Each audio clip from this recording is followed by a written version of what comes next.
साथ ही साथ मंचासीन माननीय पूर्व विधान पार्षद श्री विनोद कुमार सिंह जी, जिला परिषद के सम्मानित उपाध्यक्ष श्री संजय कुमार जी, यहाँ पर उपस्थित डीडीसी साहब, एडीएम साहब, अन्य सभी पदाधिकारीगण, हमारे इस कार्यक्रम में भाग लेने आए मधुबनी जिला के सभी सम्मानित जिला परिषद के सम्मानित सदस्यगण, अन्य सभी उपस्थित सम्मानित जनप्रतिनिधिगण और मधुबनी जिला के सभी सम्मानित निवासीगण, माताओं, बहनों, मीडिया के भाइयों, बहुत ही खुशी की बात है कि हम लोगों को ये मिथिला महोत्सव आयोजित करने का सौभाग्य प्राप्त हुआ है। पर्यटन विभाग और जिला प्रशासन के तत्वाधान में आयोजित इस मिथिला महोत्सव के अवसर पर हम लोगों ने ये सोचा था कि चूंकि ये मिथिला महोत्सव है तो हम लोग पूरा जो इसका थीम रखेंगे, जो सांस्कृतिक परंपरा में जो रिच ये धरती है उसकी सभी संस्कृति की एक झलक हम लोग दिखाने का प्रयास किए हैं और स्टॉल के माध्यम से यहाँ पे दिखाया गया है। आप लोगों से मेरा अनुरोध रहेगा कि कल 2 दिन का ये मिथिला महोत्सव का आयोजन हो रहा है, आप सभी लोग जरूर देखें। यहाँ पे ऐसी ऐसी कलाएँ हैं, यहाँ पे ऐसे ऐसे विद्वान व्यक्ति हैं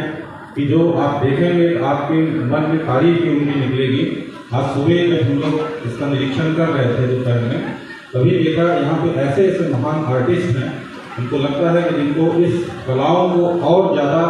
उसको प्रचार करने की आवश्यकता है और ज़्यादा उसको सम्मान मिलने की आवश्यकता है। तो आप लोगों के समक्ष इस अवसर पे हम लोग ये संकल्पित हैं कि यहाँ की जो रिच कला से रिच जो धरती है उसकी सभी कलाओं को और हम लोग प्रचार प्रसार करने का प्रयास करते रहेंगे और यहाँ के सभी सम्मानित जनप्रतिनिधियों के प्रयास से, आप लोगों के सहयोग से मुझे पूरा विश्वास है कि इस कला को पहले से ही अंतर्राष्ट्रीय रूप से यहाँ पे बहुत सारी जो कलाएँ हैं, परंपराएँ हैं, विख्यात हैं, विश्वविख्यात हैं, लेकिन बहुत सारी ऐसी भी कलाएँ हैं जिनको और भी ज़रूरत है कि लोग जाने कितनी कला शैली की धरती हमारी है। मैं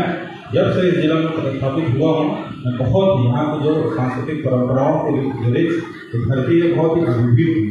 ये धरती हमारी वाचस्पति की धरती है, महर्षि कपिल की धरती है, याज्ञवल्क्य की धरती है, माता सीता की धरती है, विद्यापति जी की धरती है। ऐसे अनेक विभूतियाँ हैं, अगर आप लिखने बैठ जाइए तो उस पर आप लोग इतिहास लिख सकते हैं। तो इसी से जब से यहाँ पदस्थापन हुआ उसी समय जितना यहाँ के बारे में जानकारी मिलती जा रही है उतना ही ज़्यादा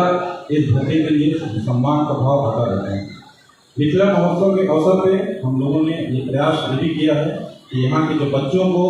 जो मिथिला पेंटिंग है यहाँ की जो विश्वविख्यात है, आप लोग जानते हैं, उनमें और उसको प्रेरित करने के लिए, जागरूकता फैलाने के लिए कल एक कॉम्पिटिशन भी रखा गया है जिसमें कि 18 साल तक हम उनके बच्चे भाग ले सकते हैं। आप लोगों से अनुरोध है इस बात को ज़्यादा से ज़्यादा हम लोगों को पहुँचाएँ ताकि हमारे बच्चे जो इच्छुक हैं जो मिथिला पेंटिंग में मिथिला चित्रकला संस्थान के तत्वाधान में कॉम्पिटिशन आयोजित किया जा रहा है और जो विजेता रहेंगे उसको हम लोग सम्मानित भी करेंगे। और यहाँ पे जिला प्रशासन और पर्यटन विभाग के संयुक्त तत्वाधान में बहुत प्रयास किया गया है कि न केवल हमारे इस धरती से जुड़े हुए कलाकार जो विश्व पटल पर अपना ख्याति प्राप्त किए हैं, न केवल उनकी कलाओं का प्रदर्शन जो 2 दिन का सांस्कृतिक कार्यक्रम होगा उनका रहे, बल्कि कुछ ऐसे भी स्थानीय कलाकार हैं उनको भी हम लोग मौका देने का प्रयास किए हैं। साथ ही साथ ऐसे भी अन्य कलाकार भी हैं जो मिथिला क्षेत्र के बाहर के भी हैं, हम लोगों ने वो भी प्रयास किया है कि उसको भी आप लोगों के समक्ष हम लोग प्रस्तुत करें। मुझे पूरी उम्मीद है कि आप लोग बहुत ही रुचि के साथ जो सांस्कृतिक कार्यक्रम है मिथिला महोत्सव के अन्य सभी जो आयोजन किए जा रहे हैं उसे पूरा उसका लाभ आप लोग उठाएंगे, मनोरंजन लेंगे। अंत में सभी आए हुए यहाँ पे अतिथियों का, सभी जनप्रतिनिधियों का, भदोही जिला के सभी निवासियों का मिथिला महोत्सव के इस उद्घाटन कार्यक्रम के अवसर पर मैं स्वागत करता हूँ। धन्यवाद।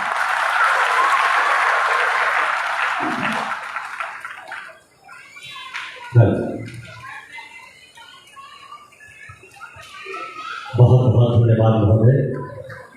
आपने मिथिला वाणी से प्रारंभ किया और सच यही है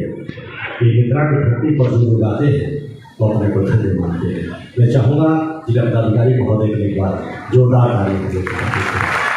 सरकार विभाग सरकार प्रभाव सरकी वाणी प्रदर्शित करती है कि कितने सहिष्णु हैं। आइए अब हम संबोधन को चाहते हैं और मैं आग्रह करूँगा श्री संजय कुमार उपाध्यक्ष जिला परिषद मधुबनी, आपसे आग्रह आप हमें संबोधित करने की। आज मिथिला महोत्सव में उपस्थित जिला पदाधिकारी महोदय, जिला परिषद के माननीय अध्यक्षा श्रीमती बिंदु गुलाब यादव जी, एठाम उपस्थित माननीय विधायक और पूर्व मंत्री विनोद नारायण झा जी, मान